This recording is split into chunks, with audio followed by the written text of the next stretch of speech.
All right. So excited to be back on the NewToPodcast again. I want to welcome everyone. Again, this is Zach Cockfield with NewToMedia. This time we have Brian Stone with us. Brian is a realtor in Missouri in the Ozarks. If you're familiar with that region of the country from the famous show, you'll know that it's a beautiful area that has a lot of vacation amenities, but it's also an area where a number of people are investing for retirement homes, for investment opportunities, and a number of different things. So we're excited to have Brian with us today. Brian, thanks so much for being here. Thanks for having me, Zach. I'm excited to chat about all that the Ozarks have to offer. But absolutely, Brian is a foodie, and he has a lot of great resources to show you, a bunch of great referrals if you're looking for great places to eat when you're in the region. So when you do watch this podcast, you need to obviously click the link below that's going to take you to Brian's page so that we can get you in contact with him. So if you're traveling in the area or you're thinking about investing in the area, he's going to be a great resource, and we're going to get you connected to him. Brian, when did you start working in the real estate industry? So I started in 2017, and that was when I moved my family up from Arkansas. So I'm not an Ozark native, although I still appreciated the natural beauty of our right the middle of our country, right? So. But yeah, I got started then. Prior to that, I did human resources and business consulting, and I did retail sales prior to that. So yeah, I've always been in some type of people-facing role. Absolutely. Well, I know from my conversations with you that you have a great bedside manner. You're an easy person to communicate with, and I know that all the viewers will have a great experience in connecting with you.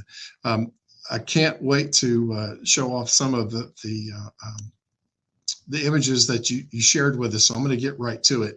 You can't talk about the Ozarks without talking about food, right? Most people associate us with barbecue, and I very intentionally did not pick any barbecue restaurants to highlight, right? Okay. Because we kind of are known for that, and that's easy to find. And we do have great barbecue. We've got great restaurants of all types, though. So I wanted to highlight some of the local non-chain restaurants that I like. So yeah, I mean, I could do a whole episode just on smoked meat. I mean, that'd be easy. No, this first one though, if you want me to jump right in, Zach, I mean, this is Farmer's Gastropub. So if you think about like a British style gastropub, it's meant to be smaller bites with a wider menu, and it's focused around a pub feel, right? So naturally they've got great beer selection. This is the front of the building here. Let me see if I can actually get my pictures going here. Yep, there we go. So yeah, obviously the beer is a big thing. They've got all kinds of local brews. We have a huge brewing scene, and Gastropub actually highlights a lot of our local brewers. Is that a local brew?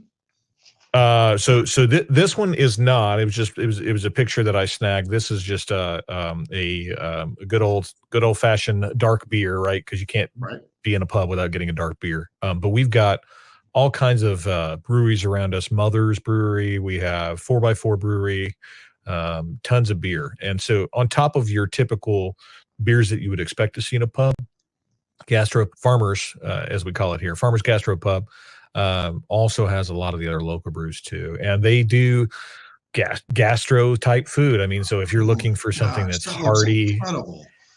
Yeah, it's fantastic. Their mixed drinks are great. They've got all kinds of good dishes, and I've had every type of menu cuisine you could possibly imagine at this one restaurant. Chef Andy, who's the head chef and owner there, he's incredible. He does really good work. They've got typical pub fare too. Your fish and chips, your burgers. Yeah. You see a little bit of the British influence, right? So, you got the mushy peas, and, you can get some meat pies there if you want. Yeah. And it's a gorgeous place to eat. So, but he pulls in from other stuff too, so there's seafood influence here. I mean, I've had ramen here. I've had Scotch eggs. I think I got a good picture of a Scotch egg. I might not have, but they've really good Gastropub. Shrimp and grits is a seasonal thing that they've had that's always good. This is one of those places that I could tell you menu items, and if you come, none of what I say may be on the menu. Okay. They're constantly rotating it. I mean, it is really from the chef's brain out to the plate. And so if you're the kind of foodie like me that you get tired of some of the same old stuff and you want to try new things, I mean, this is a great spot because you could go in once a month and have a totally different menu. Wow. So I think that's all I had on Gastropub. Yeah. No, that's okay. I know, as you said, I mean, this is Missouri. It is inland, but they still get great seafood. They still get incredible food that you wouldn't expect to have in the region in a resort type area. What else do you have for us? Well, I was going to say in that regard, yes, we're landlocked. But I will tell you, Chris Perkins is a friend of mine. He owns Express Foods, and a lot of the restaurateurs around here actually use him as a supplier. He goes down multiple times a week down to the Gulf to get fresh seafood, fresh shrimp, oysters, you name it, and brings it back. I mean, I've ordered Alaskan wild caught halibut from him directly, and a lot of the restaurants here actually have pretty good supply lines to get some good stuff. So now it's not going to be the same as the coast, right? I will say that it's delicious. You're not going to be mad about it, but it's going to be different than sitting looking at the ocean and then them grabbing a fish and tossing on your plate, right? But we do have some great options. They get it there pretty quick, which is awesome. Yeah. And the next spot I'll highlight is Karai Ramen and Handroll Sushi. So again, landlocked state. People don't think about sushi, Zach, when you think about Missouri. Right. But I'm a huge foodie, but I'm also a huge fan of Japanese cuisine. My wife cooks a lot of Japanese cuisine. We've been to Japan and been to Kyoto and Tokyo and a lot of the food highlights there. Tried a lot of the food there. I'm a ramen obsessed guy, and I'm always looking for the best bowl of ramen, and it's really hard to get one stateside that is authentic. But Karai is probably the most authentic bowl of ramen that I've tried anywhere in the U.S. that I've been to. They're really good. Wow. Really good. I think you had said that they make their own noodles too, didn't you?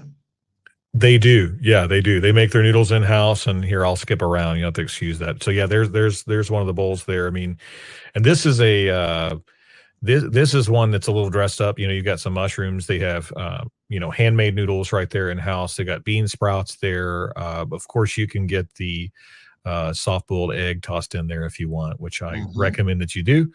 But they also have different types of ramen. They've got a miso broth ramen. But if you're going, I recommend you get the Karai ramen, which is their signature, and it is it's a pork-based ramen. So it's your pork broth that's cooked a long time to get all of the bone marrow flavors out, all of that pork flavor out, and they typically serve it with chashu, which is thinly sliced, almost gummy pork belly, and it is phenomenal. It's phenomenal. Wow. But they do have sushi, so you could do like fresh sashimi like this. They've got great drinks. They have full bar. Some of their signature drinks actually use stuff that's from Japan. So they have some beers that are bottled that are available, and a beer on tap that are all Japanese beers. They use a lot of sake in their mixed drinks. A lot of Japanese whiskey. So there's a lot of stuff there that's really enjoyable. Fantastic. That's a beautiful cocktail. Here's one of the rolls there. Yeah. I mean, like I said, I most of your shows that you've done, Zach, you probably have people highlighting one or two pictures, and I'm a foodie, so I've got probably way more. I love it. No, we will take all the food. So this is great. And tell me about this roll. What is this? It looks a little different. Yeah, so this is one of their crab rolls, and so it's got crab, it's got some roe on the inside. It has some of the Japanese mayo in there, so it's a bring it. It's phenomenal. Yeah, it's phenomenal. I love sushi, and again, it's not the same as going overseas and having fresh sushi right there off of. It looks pretty damn incredible, the boat. But it's pretty damn good. It's hard. It's hard to be mad about it. It's still going to be fresh. They still have master, taking me there when we visit people. Oh yeah. If you go, you're going to get ramen and a side of some sushi. We're gonna go full tilt for sure. I love it. All right. Let's see here. Oh yeah. Restaurant itself, yeah. So I won't spend a whole lot of time on this, but yeah, the bar is great, super inviting. If you speak Japanese, a lot of the staff there do. So that's kind of fun, for those of you that might have that language in your back pocket. But it's a great spot. And then, let's see. Speaking of, I'm going to skip around. Yeah, sure. Yeah, go ahead.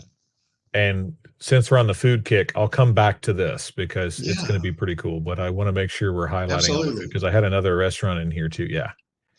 So this right here is the Vineyard Market. So this is in Ozark, Missouri. The other restaurants we highlighted were in Springfield.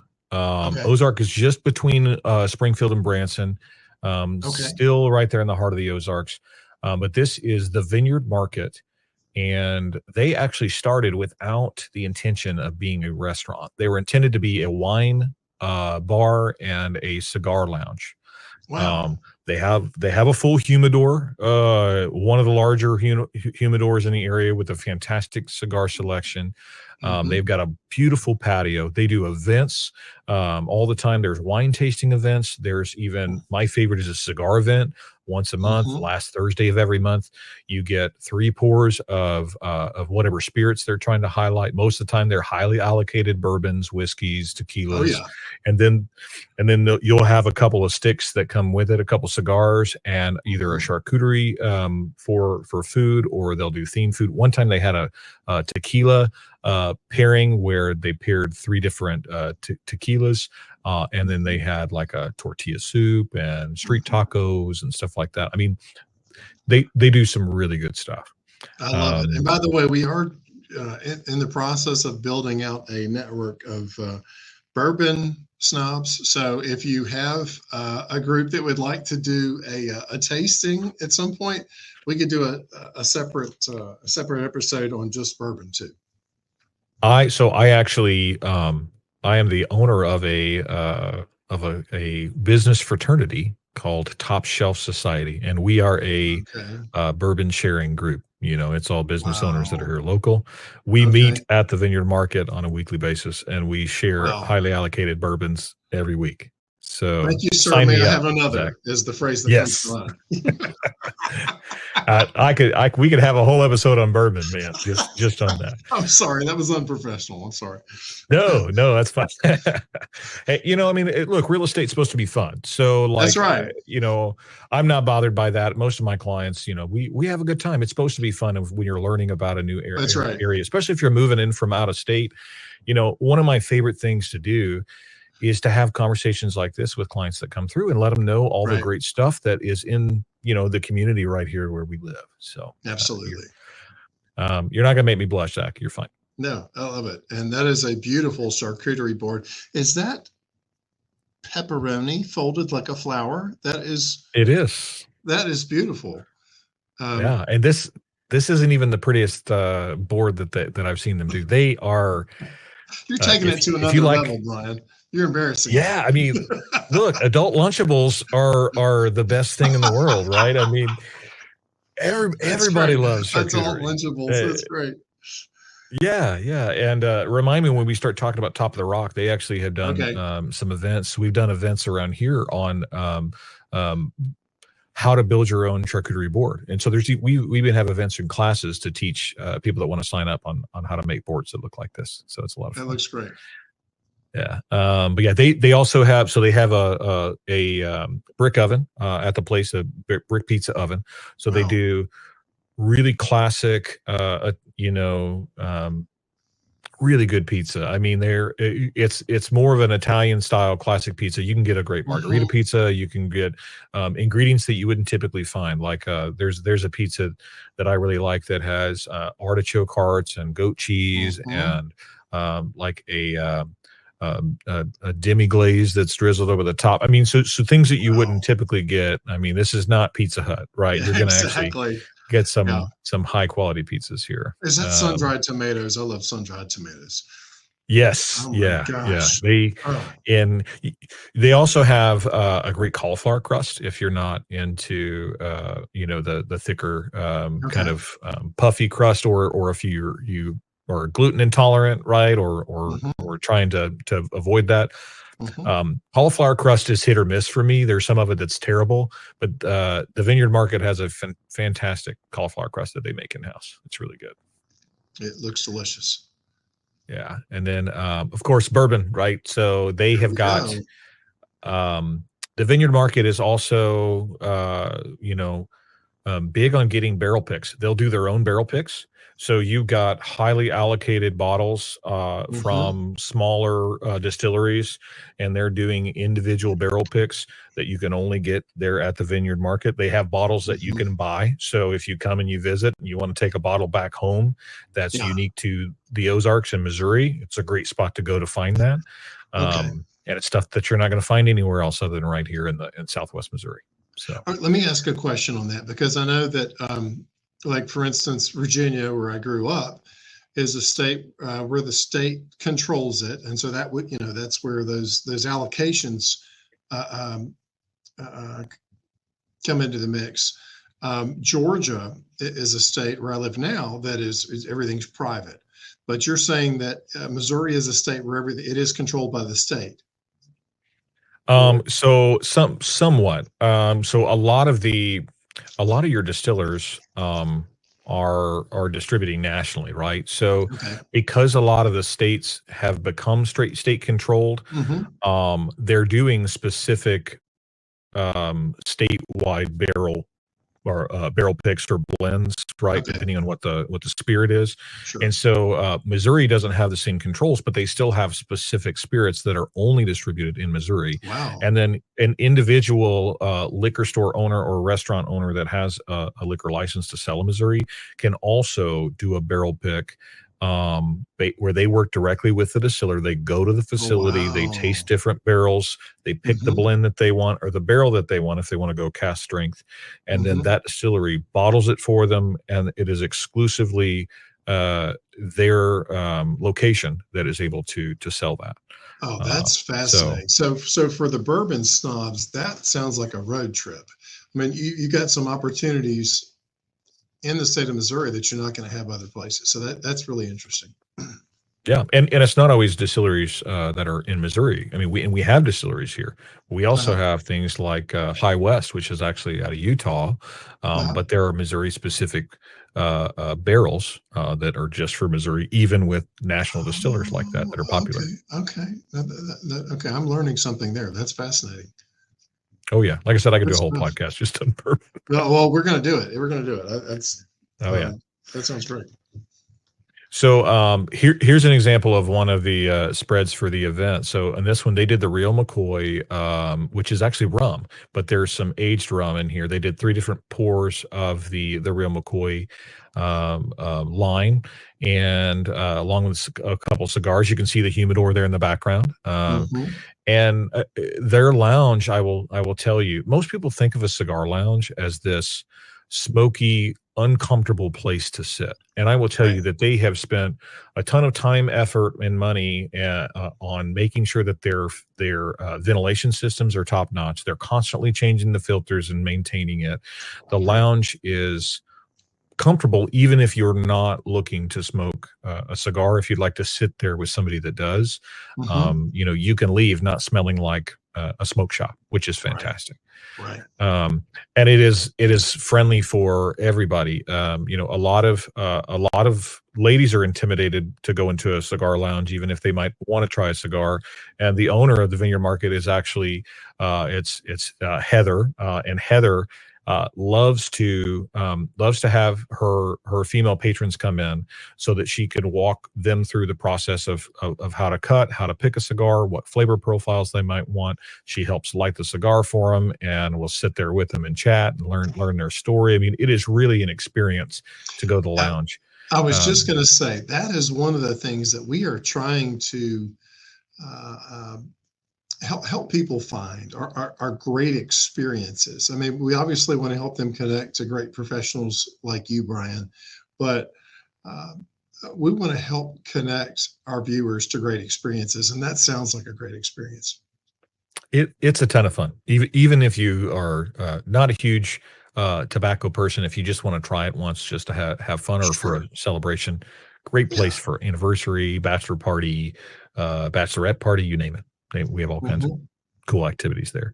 I think that's it for the restaurants. If we want to back it up, I apologize for jumping around. I wanted to make sure. No, that's okay. That's okay. I mean, we're flexible here. Okay, perfect. So one of the other community highlights I wanted to highlight, we have a lot of parks around the Midwest, and specifically I'll show another picture. The Moto Japanese Stroll Garden. Can you zoom that just is probably my favorite. I'm not sure if I can get any bigger than that. I do see. There we go. Might be able to get a little bit bigger. I apologize. I'll get to a better picture. No, that's good. Thank you. So there's it's a 7.5, 8 acre, somewhere around there, Stroll Garden within Nathaniel Green Park in Springfield, Missouri. And it's actually upheld by the Springfield Sister Cities program. So there is a sister city in Japan that they coordinate with.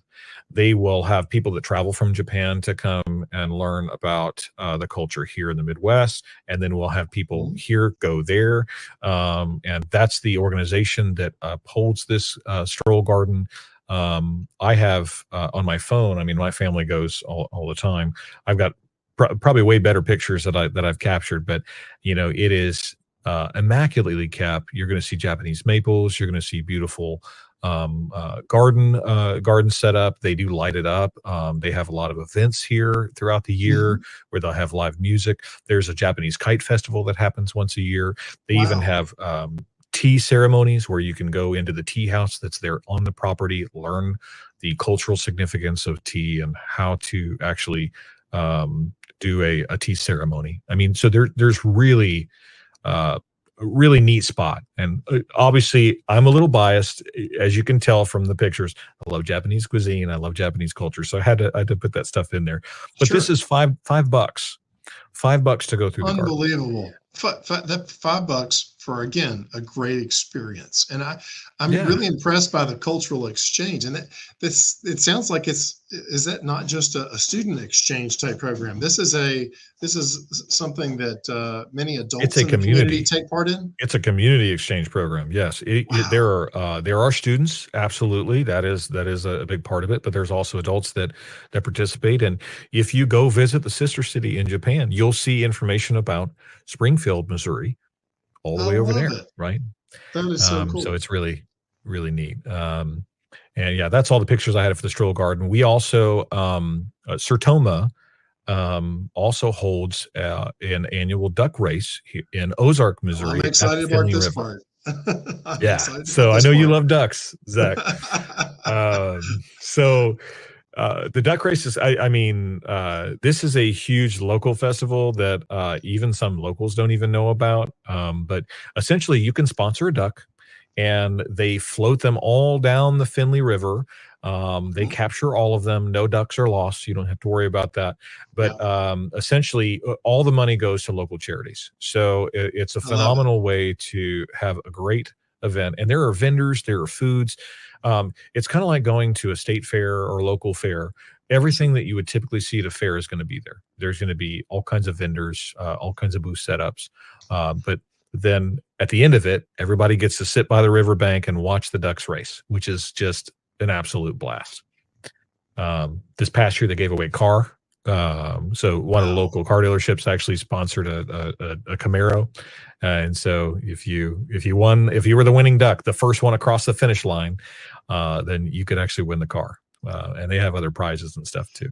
So you can see people lined up just to watch the river. I'm going to give a quick shout out to the Newto duck, because that's our mascot. And I'm showing off the Newto bling on the duck, because we are actively working to partner with Jeep dealerships all over the country with the duck bling that we're giving away. But sorry for that shameless plug. No, that's not shameless at all. Everybody loves duck bling. So that's awesome. The other thing, where is that? That's because I had not seen these. It looks like a Busch Gardens. Let me get that pulled up. So Silver Dollar City in Branson, Missouri is regularly ranked in the top 10, in some list in the top 5 theme parks across the U.S. They set out every time they build a coaster to break records, and this is actually their newest attraction. It is it's a water ride, so it's a rafting ride where you do all of the rafting, but it's the highest ride of that kind. It actually goes up on a lift, and you go down these a slide and back into the rapids. It's wild. You're in the treetops. It looks like wild. Yeah. They also have set records with their coaster, the Time Traveler, which I've got a picture of too. I'll show you. Actually, I think this next one is, and this is probably, there we go. I had to adjust it.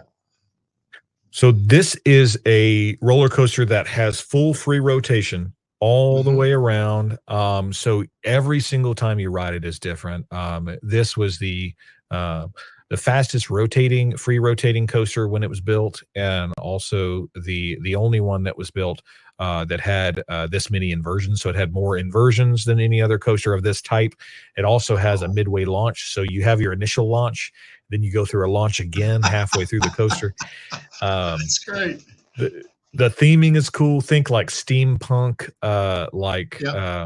style. Like I go to this every time, and I think of Doc from Back to the Future 3 when he goes back in time in the Wild West. I mean, that's the whole kind of feel. But it's fantastic. And there's a here. I'll shrink this back down. There's another highlight. I'm going to pause you for just a moment, Brian, to say something. For those of you that are watching this and you're thinking, holy cow, I didn't know all these different things are there in the region. I want you to know that even if you're not moving to Branson or Springfield, maybe you're just thinking about doing a vacation there, Brian can connect you with vacation properties as well. Absolutely. So all you're going to have to do is click on the link below to get connected from Brian's page to opportunities like that. So even if you're someone who is, maybe you're thinking about just taking the kids there for a vacation, or maybe you're thinking about buying an investment property there, you don't necessarily have to be thinking about moving to Branson or Springfield to benefit. Make sure that you click on Brian's link so that we can get you connected for those opportunities. No, I appreciate you taking the moment to talk about that, Zach. Yeah. Because look, we are not listed as the most affordable state in the U.S., but I think that's a little bit misleading, because our investment opportunity here is huge. We actually have some of the lowest tax rates. Fun fact about Missouri that you may not be aware of that's real estate related: we're a non-disclosure state, which means when a property sells, the county or the city don't reassess your property value to match the sales price, which means our taxes are incredibly low comparatively for other similar price ranges around the country. So because of that, it's very investor friendly. I have a lot of out-of-state investors that while they don't live here, they'll buy vacation rental properties around Branson.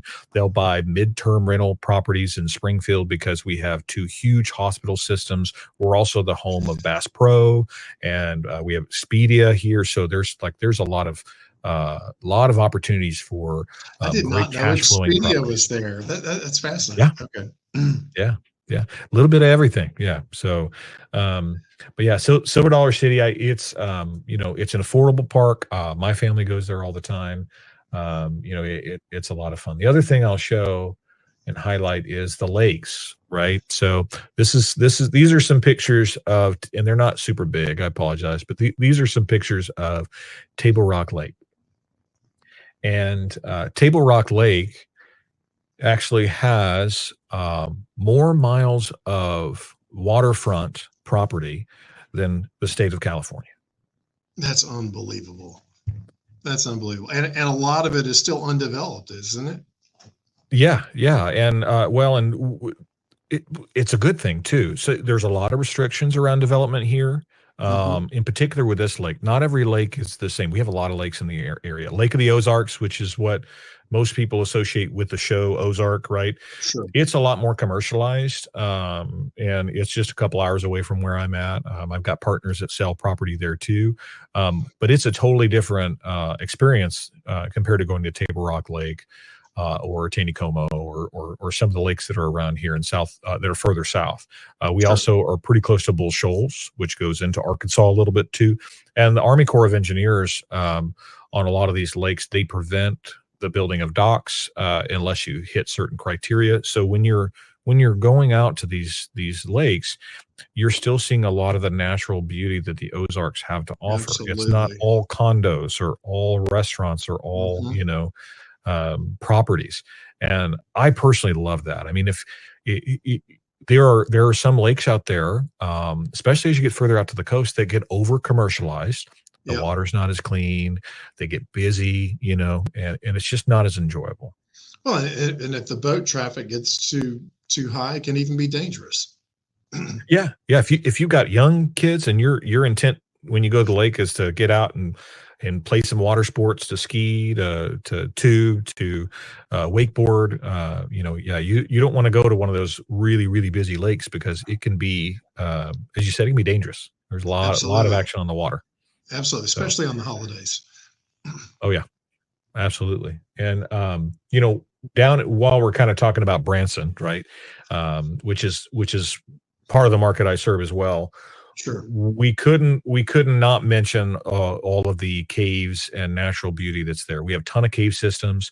This is actually right off. I thought you were going to talk about casinos. Here you are. You're talking about caves. We're learning things today.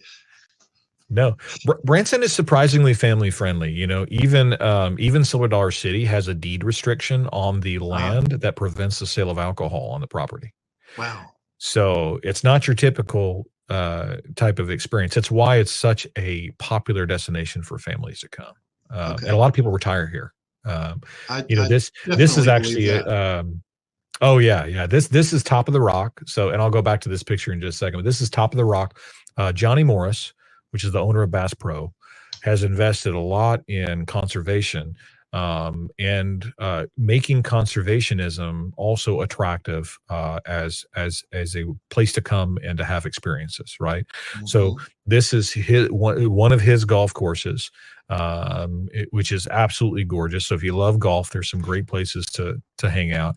The attraction we just showed here is also part of Big Cedar Lodge in that area, which is a it's all kind of connected, and you can actually drive a golf cart through the cave, and there's even a bar inside the cave to order. You're kidding me. There's a bar in the cave.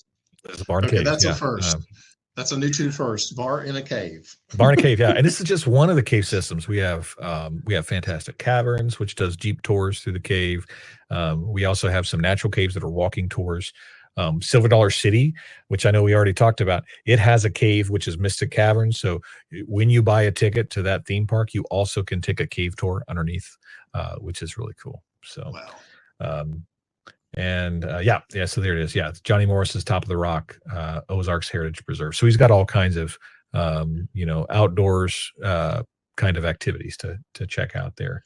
There's another picture of the course. I mean, it's gorgeous. I mean, some of the views that you have playing around a golf here. I mean, I think you'd have to go all the way to the coast to Pebble Beach to get the kind of views that you can get right here in the Ozarks. Right. It's just a really unique course setup. It's a lot of fun. It looks like a great place to go do a golf trip. So if there's a group of guys or a group of ladies that want to get away and do their annual golf trip, it looks like a fantastic place to do that. Yeah, and I'll give, you gave the plug on the duck. I'll give a plug on the golf trip. I would be a terrible realtor if I didn't invest in the community that I'm asking my clients to invest in, right? Mm-hmm. And I've got a golf condo that's right off of Thousand Hills in Branson. It'll sleep up to 10, but it has gorgeous views of the fairway. And so if you reach out to me, follow that link. That's right. I can even hook you up on a property that I own if you want to go check it out, and I'll give you a discount. So you can check out the Ozarks. There we go. That value created. Good stuff. Love it. Here's another shot of the course. Yeah. I mean, it was hard to pick from some of the options there. I think that was it. Yeah. That was it. Well, that's fantastic. That's a incredible first episode mix of images that will help people learn about what's going on in the region. It's a lot more than just what you see on the Ozark show. I'm glad we had Brian, a professional that really knows the area, taking a few minutes to tell us about great food, great places to play golf, vacation destinations. We didn't even touch on some of the things that people are used to hearing about with Branson. We didn't touch on the casinos. We didn't touch on some of the other, share this information with the viewers on our network. Well, look, I mean, if you've been anywhere in the U.S., you understand that there's always more to a community than what first appears, right? And absolutely, the Ozarks are no different. I would love to have people come visit. I mean, I'm not an Ozark native, but I moved my family here because I absolutely adore this area. I mean, we get all 4 seasons is what we say around here, so we have gorgeous fall foliage through the Ozarks that are really great for any photographers or people that like nature. We've got beautiful botanical gardens in Springfield that come out in all the seasons, but in particular in the spring. Right. I mean, there's all kinds of things that I could talk about, Zach. It's just a beautiful place to live and work and visit. Well, fantastic. We can't wait to connect you with some of the viewers. And thank you again for taking the time to be here today, Brian. My pleasure. Okay.